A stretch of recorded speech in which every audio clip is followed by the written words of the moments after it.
Assalamualaikum. In this lecture, I will tell you about explain how communication can flow most effectively in organizations.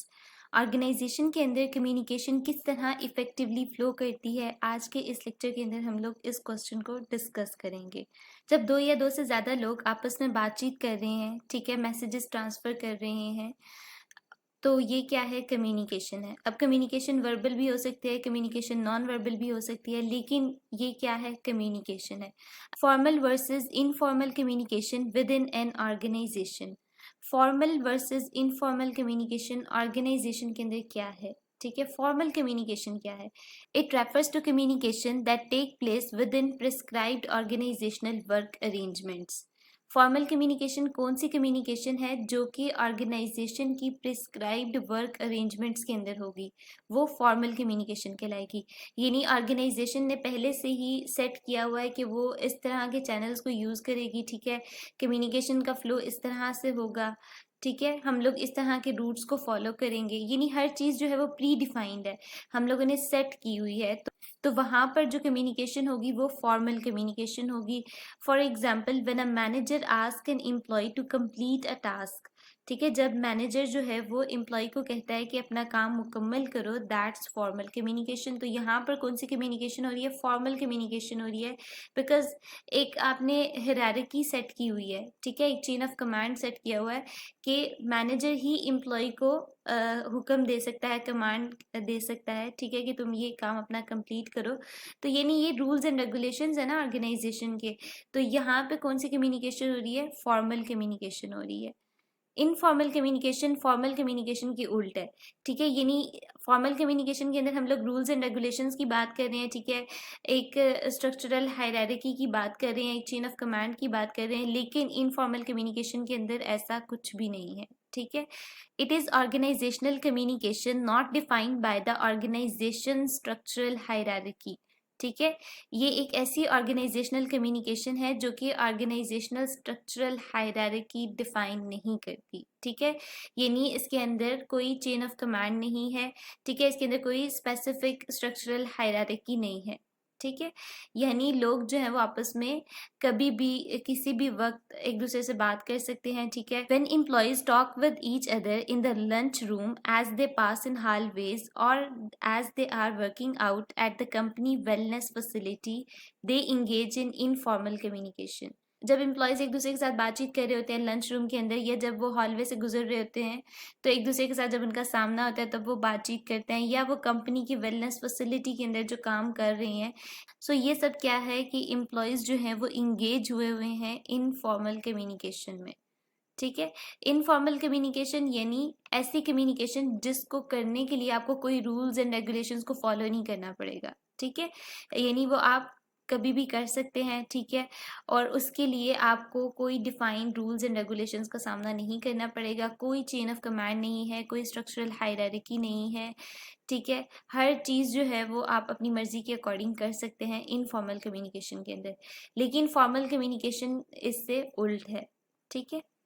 So I hope कि आपको समझ आ गई होगी कि formal communication और informal communication के दरमियान क्या बेसिक डिफरेंस है। सो इनफॉर्मल कम्युनिकेशन सिस्टम जो है वो फुलफिल करती है two purposes in organization. It permits employee to satisfy their need for social interaction. ये एम्प्लॉयज को इजाज़त देती है कि वो एक दूसरे के साथ सोशली इंटरेक्ट कर सकें, ठीक है, ताकि अपनी नीड्स को सेटिस्फाई कर सकें। बिकॉज इनफॉर्मल कम्युनिकेशन के अंदर उन्हें कोई रूल्स एंड रेगुलेशन को फॉलो नहीं करना पड़ता सोशल इंट्रैक्शन के लिए भी, ठीक है। सो वो इजीली एक दूसरे के साथ इंटरेक्ट कर सकते हैं, एक दूसरे की प्रॉब्लम्स को सॉल्व कर सकते हैं, ठीक है। Number 2, it can improve an organization's performance by creating alternative and frequently faster and more efficient channels of communication, ठीक है। सो ये मेन पॉइंट है इनफॉर्मल कम्युनिकेशन के अंदर कि इनफॉर्मल कम्युनिकेशन जो है वो कम्युनिकेशन की जो स्पीड है उसको इंक्रीज करती है, ठीक है, यानी एक दूसरे के साथ वो फौरी तौर पर राब्ता कर सकते हैं, ठीक है, और ये ऑर्गेनाइजेशन की परफॉर्मेंस को भी इंक्रीज करती है। सो इस तरह इनफॉर्मल कम्युनिकेशन जो है वो फॉर्मल कम्युनिकेशन से ज़्यादा एफिशिएंट है। सो नेक्स्ट अब हम देखते हैं direction of communication flow. Organization के अंदर कम्युनिकेशन का जो फ्लो है उसकी डायरेक्शंस कौन कौन सी हैं, ठीक है। Number 1 downward, number 2 upward communication, number 3 lateral communication, number 4 diagonal communication, ठीक है। सो अब इनको डिटेल में डिस्कस करते हैं। डाउनवर्ड कम्युनिकेशन क्या है? This downward communication is communication that flows from a manager to employees. It is used to inform, direct, coordinate and evaluate employees. Downward समझ आ रही है ना, यानी टॉप मैनेजर से लो लेवल और नॉन मैनेजर की बात कर रहे हैं, ठीक है। यानी कम्युनिकेशन का जो फ्लो है वो टॉप मैनेजर से मिडिल मैनेजर, मिडिल मैनेजर से लोअर लेवल मैनेजर और फिर नॉन मैनेजर की तरफ होता है। सो डाउनवर्ड कम्युनिकेशन कब इस्तेमाल होती है? जब हमने एम्प्लॉयज़ को डायरेक्ट करना हो, उनको कोऑर्डिनेट करना हो, उनकी परफॉर्मेंस को एवेल्यूएट करना हो, ठीक है। When managers assign goals to their employees, they are using downward communication.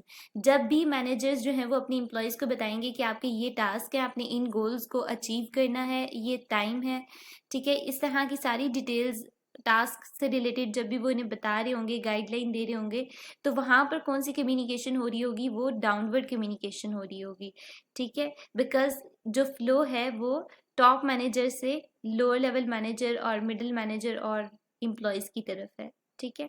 They are also using downward communication when providing employees with job descriptions, informing them of organizational policies and procedures, pointing out problems that need attention और evaluating their performance, ठीक है। I hope कि अब आपको clear हो गया होगा कि डाउनवर्ड कम्युनिकेशन क्या है। डाउनवर्ड कम्युनिकेशन क्या है? मैनेजर से एम्प्लॉयज तक जो कम्युनिकेशन का फ्लो है वो डाउनवर्ड कम्युनिकेशन होगा, ठीक है। अब इसके अंदर मैनेजर जो है वो एम्प्लॉय को जॉब डिस्क्रिप्शन के बारे में बता रहा है, ठीक है, उन्हें ऑर्गेनाइजेशन की रूल्स एंड रेगुलेशंस के बारे में बता रहा है, पॉलिसीज़ के बारे में बता रहा है। सो ये सारी की सारी चीज़ें जो हैं वो डाउनवर्ड कम्युनिकेशन के अंदर आती हैं, ठीक है। सो नेक्स्ट है अपवर्ड कम्युनिकेशन। अपवर्ड कम्युनिकेशन अब आपको समझ आ रही होगी। अगर डाउनवर्ड कम्युनिकेशन जो है वो मैनेजर टू एम्प्लॉय है, तो अपवर्ड कम्युनिकेशन क्या होगी? Employees to manager. Upward communication is the communication that flows from employees to managers.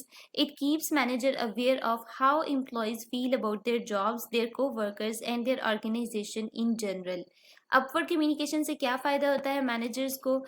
Upward communication से मैनेजर को फीडबैक मिलता है कि एम्प्लॉयज़ उसकी ऑर्गेनाइजेशन के अकॉर्डिंग क्या सोच रहे हैं, ठीक है, वो किस तरह का वर्क इन्वायरमेंट चाहते हैं, ठीक है, किस तरह उन्हें उन्हें अपने को वर्कर्स के साथ कोई मसला तो नहीं है, ठीक है, ये वो अपनी जॉब के बारे में क्या फील करते हैं।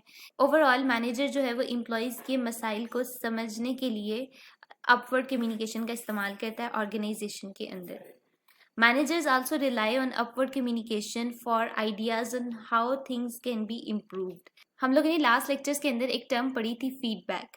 फीडबैक क्या है कि जब भी कोई बंदा कोई भी काम परफॉर्म करता है तो वो लोगों से फीडबैक मांगता है कि उन्हें उसका काम किस तरह का लगा है, ठीक है। सो वो जिस तरह का फीडबैक देते हैं फिर उससे अकॉर्डिंग वो अपनी जो उसने काम किया होता है उसके अंदर इम्प्रूवमेंट लाता है। इसी तरह मैनेजर जो है वो अपवर्ड कम्युनिकेशन के ज़रिए एम्प्लॉयज़ के मसाइल को समझता है और इस तरह वो अपनी ऑर्गेनाइजेशन की परफॉर्मेंस को इम्प्रूव कर सकता है। Some examples of upward communication include performance reports prepared by employees, suggestion box, employee attitude survey, grievance procedures, manager-employee discussion, and informal group sessions in which employees have the opportunity to discuss problems with their manager or representatives of top-level management. ठीक है। अब आपको समझ आ रही होगी ना कि upward communication क्या है, अपवर्ड कम्युनिकेशन के पीछे की कहानी क्या है, ठीक है। सो अपवर्ड कम्युनिकेशन के अंदर कौन कौन सी चीज़ें आती हैं, यानी एम्प्लॉयज़ जो रिपोर्ट्स तैयार करते हैं, ठीक है, परफॉर्मेंस रिपोर्ट्स तैयार करते हैं, सजेशन बॉक्सेस के अंदर वो अपनी सजेशन दे रहे होते हैं, एम्प्लॉय का एटीट्यूड किस तरह का है, ठीक है, एम्प्लॉय एटीट्यूड पे सर्वेज हो रहे होते हैं, ठीक है, ग्रीवियंस प्रोसीजर्स आ गए, मैनेजर एम्प्लॉय डिस्कशन हो रही होती है, ठीक है। सो इस तरह जो मैनेजर है वो जान पाता है कि एम्प्लॉय के क्या मसाइल है, एम्प्लॉय का ऑर्गेनाइजेशन के अकॉर्डिंग किस तरह का माइंडसेट है, ठीक है, वो अपॉर्चुनिटीज़ को किस तरह देखता है। सो अपवर्ड कम्युनिकेशन के ज़रिए एम्प्लॉय को भी चांस मिलता है कि वो मैनेजर के साथ अपने प्रॉब्लम्स को डिस्कस कर सके या फिर टॉप लेवल मैनेजमेंट के साथ उन्हें डिस्कस कर सके through informal group sessions. So basically जो डिफरेंस है डाउनवर्ड और अपवर्ड कम्युनिकेशन के दरमियान ये यही है कि downward communication manager to employees होगी, ठीक है, और अपवर्ड कम्युनिकेशन जो है वो एम्प्लॉयज़ टू मैनेजर होगी। नेक्स्ट है हमारे पास लेटरल कम्युनिकेशन। लेटरल कम्युनिकेशन क्या है? Communication that take place among employees on same organizational level is called lateral communication. ऐसे एम्प्लॉयज के दरमियान ऑर्गेनाइजेशन के अंदर कम्युनिकेशन हो जिनका ऑर्गेनाइजेशनल लेवल सेम है। ठीक है। In today's dynamic environment, horizontal communication are frequently needed to save time and facilitate coordination. ठीक है। हॉरिजॉन्टल कम्युनिकेशन और लेटरल कम्युनिकेशन एक ही है, यानी ऐसी कम्युनिकेशन जो सेम लेवल के एम्प्लॉयज़ के दरमियान या सेम लेवल के मैनेजर्स के दरमियान हो रही होती है वो लेटरल कम्युनिकेशन होगी। यानी सेम लेवल के लोगों के दरमियान जो भी कम्युनिकेशन होगी ऑर्गेनाइजेशन के अंदर वो लेटरल कम्युनिकेशन होगी। ठीक है। और लेटरल कम्युनिकेशन से क्या होता है, हम लोग अपने टाइम को सेव कर सकते हैं और कोऑर्डिनेशन को फैसिलिटेट कर सकते हैं। Cross-functional teams, for instance, rely heavily on this form of communication interaction. ठीक है। क्रॉस फंक्शनल टीम्स कौन सी होती हैं? Group of people from various department in an organization. Like एक मार्केटिंग का बंदा हो गया, ठीक है, एक HR का बंदा हो गया, एक सेल्स एंड फाइनेंस का बंदा हो गया। सो इस तरह मुख्तलिफ लोग जो है वो मिलकर एक टीम बनाते हैं तो वो क्रॉस फंक्शनल टीम्स कहलाती हैं। लेकिन उनका गोल क्या होता है? एक होता है। कॉमन गोल को अचीव करने के लिए मुख्तलिफ जो है वो डिपार्टमेंट के लोग जब मिल के काम कर रहे होते हैं तो वो क्रॉस फंक्शनल टीम्स होंगी। ठीक है। क्रॉस फंक्शनल टीम्स के बारे में वो बता रहे हैं कि वो इस फॉर्म ऑफ कम्युनिकेशन पर ज़्यादा रिलाई कर रहे होते हैं। However, conflicts can arise if employees don't keep their managers informed about decisions they have made or actions they have taken. Conflicts कब अराइज होंगे? जब वो मैनेजर को एतमाद में नहीं लेंगे, यानी मैनेजर के साथ अपने डिसीजंस शेयर नहीं करेंगे और खुद ही जो है वो मैनेजर बने होंगे। सही। सो लेटरल कम्युनिकेशन क्या है? सेम ऑर्गेनाइजेशन लेवल के जो लोग हैं, जो एम्प्लॉयज हैं, उनके दरमियान जो कम्युनिकेशन होगी वो लेटरल कम्युनिकेशन होगी। ठीक है। So next is diagonal communication. Diagonal communication क्या है? Diagonal communication is communication that crosses both work areas and organizational levels. Diagonal communication ऐसी कम्युनिकेशन है जो कि वर्क एरियाज और ऑर्गेनाइजेशनल लेवल दोनों को कवर कर रही होती है। ठीक है। यानी इसके अंदर हॉरिजॉन्टल कम्युनिकेशन भी आ जाती है, वर्टिकल कम्युनिकेशन भी आ जाती है। ये लोअर लेवल और अपर लेवल दोनों तरह से जो है वो कम्युनिकेशन को कवर कर रही होती है। डायगनल कम्युनिकेशन को इनफॉर्मल कम्युनिकेशन भी कहा जाता है। ठीक है। A credit analyst who communicates directly with a regional marketing manager about a customer's problem. Note that different department and different organizational level uses diagonal communication. ठीक है। अब एक क्या है, क्रेडिट एनालिस्ट का बंदा है, वो किससे डायरेक्टली राब्ता कर रहा है? वो मार्केटिंग मैनेजर से राब्ता कर रहा है। बोथ का जो लेवल है ऑर्गेनाइजेशन के अंदर वो डिफरेंट है, डिपार्टमेंट डिफरेंट है, लेकिन फिर भी वो एक दूसरे के साथ कांटेक्ट कर रहे हैं, कम्युनिकेट कर रहे हैं। सो ये क्या है? डायगनल कम्युनिकेशन है, ताकि वो कस्टमर की प्रॉब्लम को इजीली अंडरस्टैंड कर सकें। Because of its efficiency and speed, diagonal communication can be beneficial.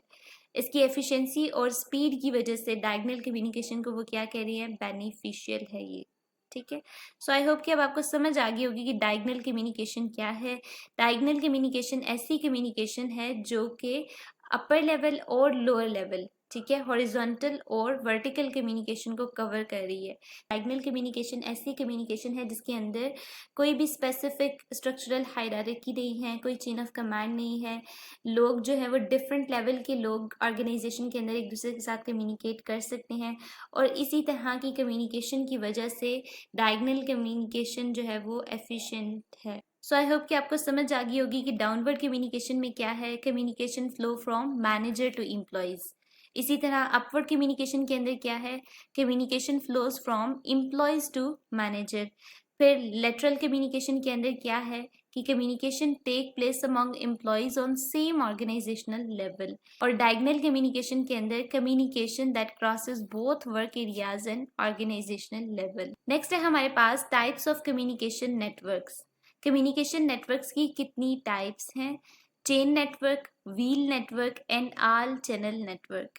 Chain network के अंदर क्या है? Communication flows according to formal chain of command both downward and upward. ठीक है। कम्युनिकेशन जो है वो फॉर्मल चेन ऑफ कमांड के थ्रू फ्लो कर रही होती है, डाउनवर्ड भी और अपवर्ड भी। नेक्स्ट है wheel network, represent communication flowing between a clearly identifiable and strong leader and others in a work group or team. The leader serves as a hub through whom all communication passes. यानी एक strong leader से पूरी की पूरी organisation के अंदर information जो है वो फ्लो कर रही है।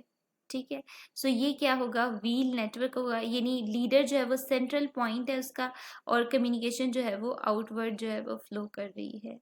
All channel network communication flows freely among all members of a work team। ठीक है, कम्युनिकेशन जो है वो फ्रीली फ्लो कर रही है सारे मेंबर्स के दरमियान ऑर्गेनाइजेशन के अंदर।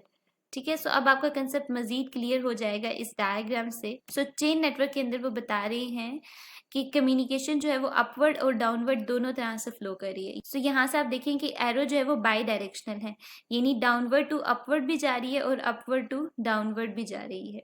ठीक है, अब इसका क्राइटेरिया क्या है, यहाँ पर स्पीड जो है वो मॉडरेट होती है, एक्यूरेसी हाई है, इमरजेंस ऑफ लीडर मॉडरेट है, मेंबर सेटिस्फैक्शन भी मॉडरेट है। व्हील के अंदर हम लोगों ने क्या स्टडी किया है कि एक स्ट्रॉन्ग लीडर है जिससे ऑर्गेनाइजेशन के अंदर कम्युनिकेशन जो है वो फ्लो कर रही है, और ये जो लीडर है ये हब के तौर पर काम कर रहा है।